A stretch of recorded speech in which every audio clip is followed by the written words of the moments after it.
This video is sponsored by Card Kingdom. You can find all the cards in this video in their store by using the links in the description below.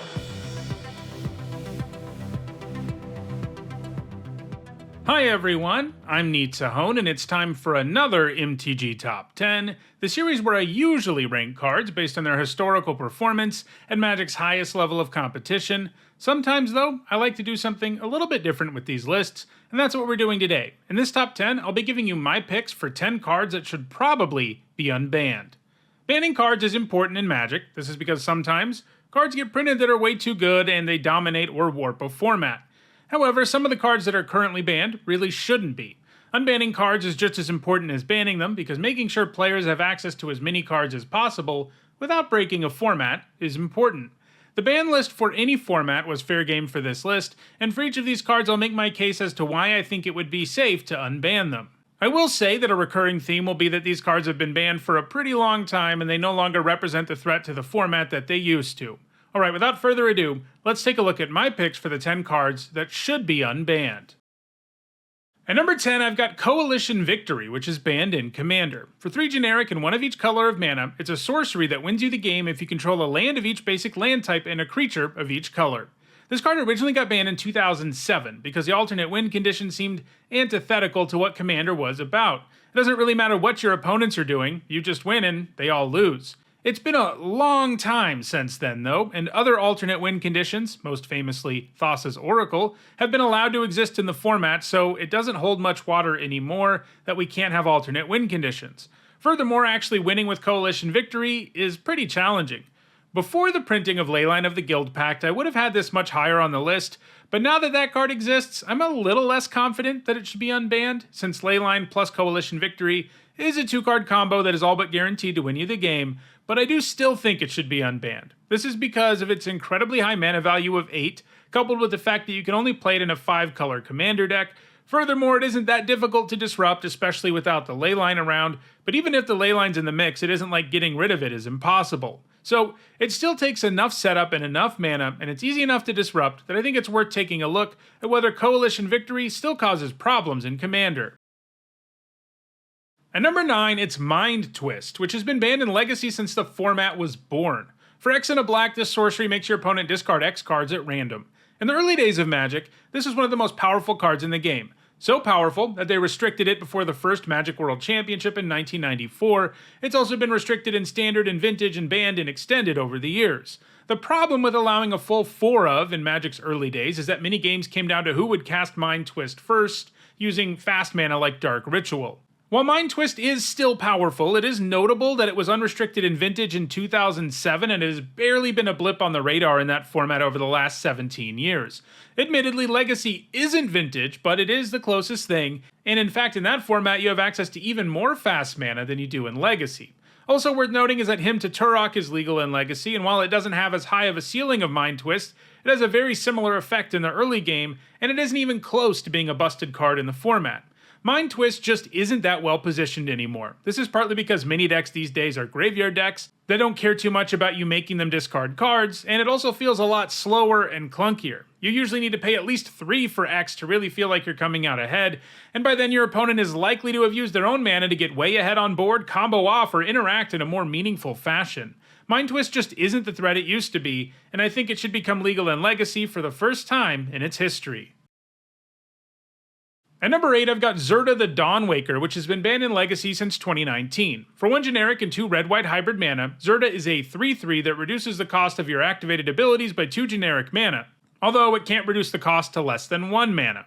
You can also pay 1 generic mana and tap it to make a creature unable to block. It also has Companion, and that's the reason it got banned. A Companion comes with a deck building requirement, and if you meet it, that creature becomes your companion, which means you can cast it directly out of your sideboard.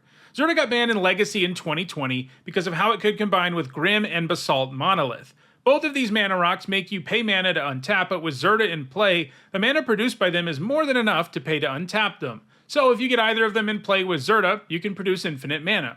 You can see why that's a problem, because if Zerta was your companion, you would start every game with very easy access to one of your combo pieces, and between the 2 monoliths you probably started the game with one of those in your hand too.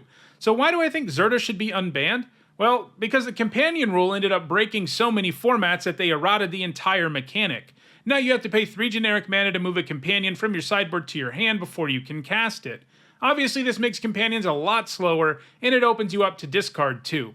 Zerta got banned before this rule change came about. So while you can still start every game with Zerta as your companion, you can't go off with the combo as early in the game, and I think that delay of at least a full turn no longer makes Zerta too powerful for Legacy.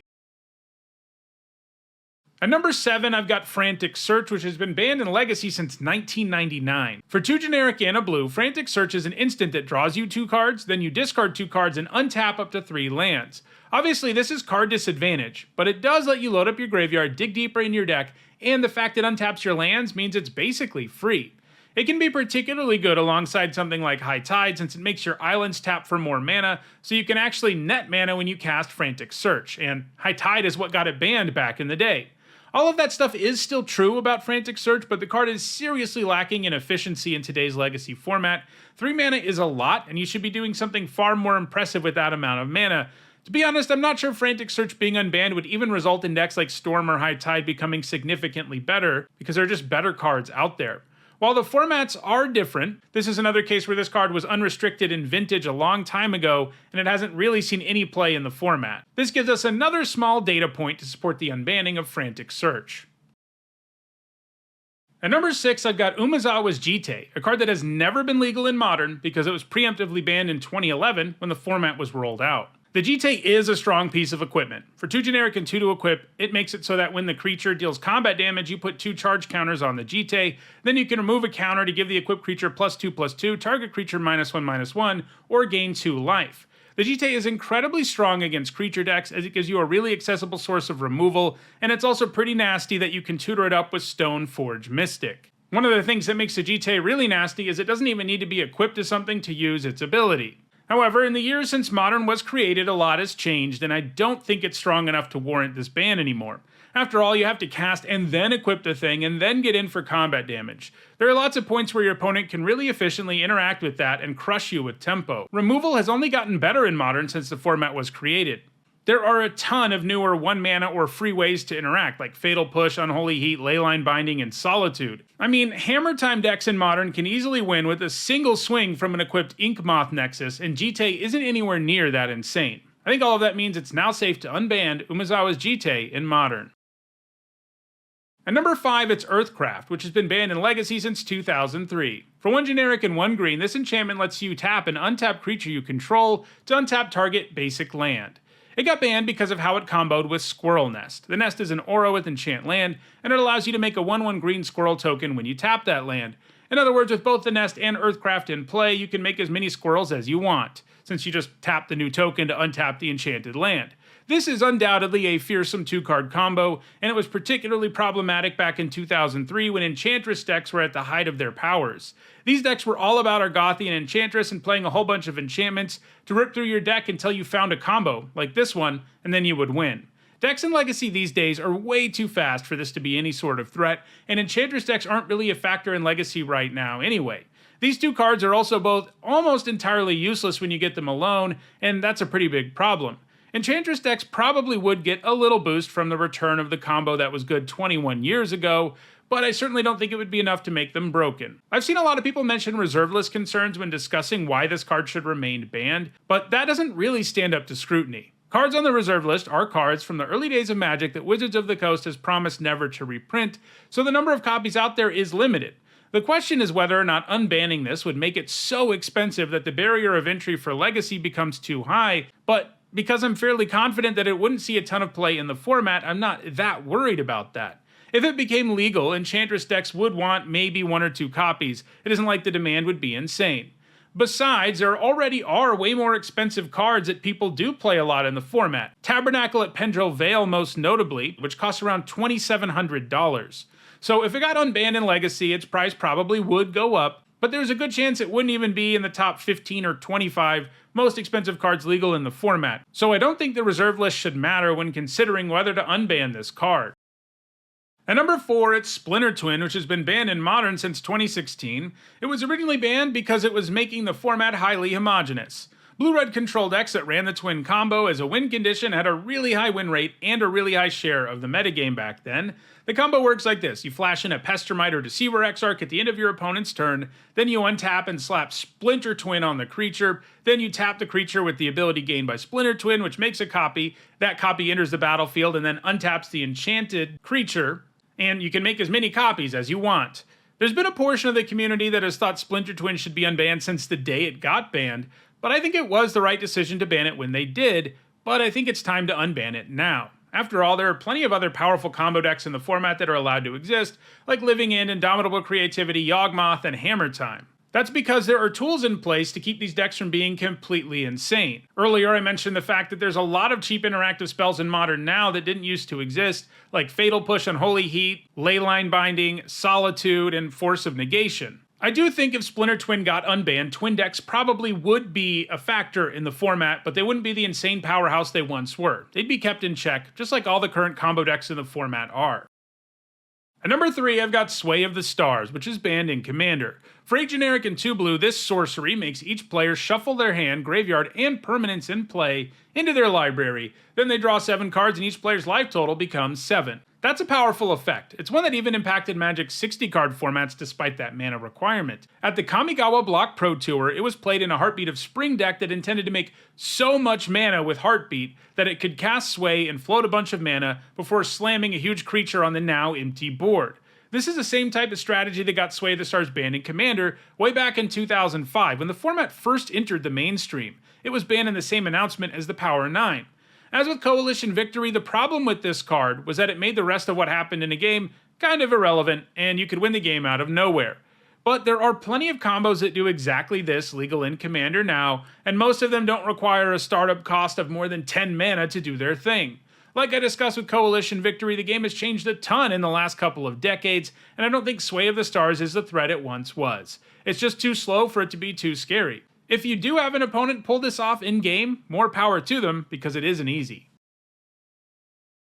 At number 2, I've got Punishing Fire, which has been banned in Modern since late 2011. For 1 generic and a red, it lets you do 2 damage to any target, and anytime your opponent gains life, you can pay 1 red mana to return it to your hand from your graveyard. Unlike GTA, this was briefly legal in the format, and its ban was a result of it performing incredibly well at the very first Modern Pro Tour. The reason it got the axe was because of how it combined with Grove of the Burn Willows. You could tap it for red, let your opponent gain 1 life, and return Punishing Fire.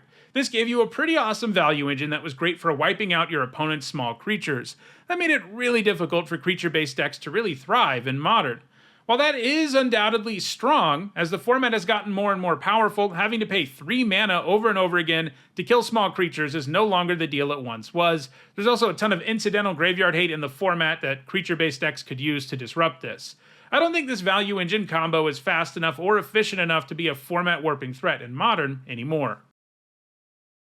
And at number 1, I've got Biorhythm, which has been banned in Commander since the format really became public back in 2005, getting the axe in the same announcement as Sway of the Stars. For 6 generic and 2 green, this sorcery makes it so that each player's life total becomes equal to the number of creatures he or she controls. The reason it got banned at the time was that they wanted to avoid this kind of auto-win card in the format, as we've already seen with Sway of the Stars and Coalition Victory. At the time, many games were becoming Biorhythm battles. Lots of decks in the early days of Commander didn't even run that many creatures because creatures were worse at the time, so Biorhythm punished any deck that didn't have a creature-based strategy, and that didn't seem good for the metagame. It could also cause draws and too many wins out of nowhere. Those were all real problems about 2 decades ago, but none of that really applies today. For one thing, most Commander decks these days have creatures in play. For another, requiring the player to get to 8 mana and set up the board just right, that is, wiping the board, sticking a creature, and then casting Biorhythm, is enough of a hurdle that I don't think anyone would feel cheated if someone somehow managed to win the game with this incredibly clunky sorcery. That's why I think Biorhythm should be unbanned in Commander. So, those are 10 cards that I think should be unbanned. What cards do you think should be set free? Let me know in the comments. If you're interested in playing any of these cards in the formats where they aren't banned, check out the description where you can find a direct Card Kingdom link for each card that appeared in the video. If you enjoyed this video, please like it and share it so that others can enjoy it too. If you want to stay aware of future videos, don't forget to subscribe. If you want to catch up on the over 700 other MTG top 10s, you should see a playlist on your screen shortly. And if you want to go the extra mile in supporting me and the channel, you can do that by becoming a channel member or a patron. You can find ways to do those things in the description. Thanks for watching.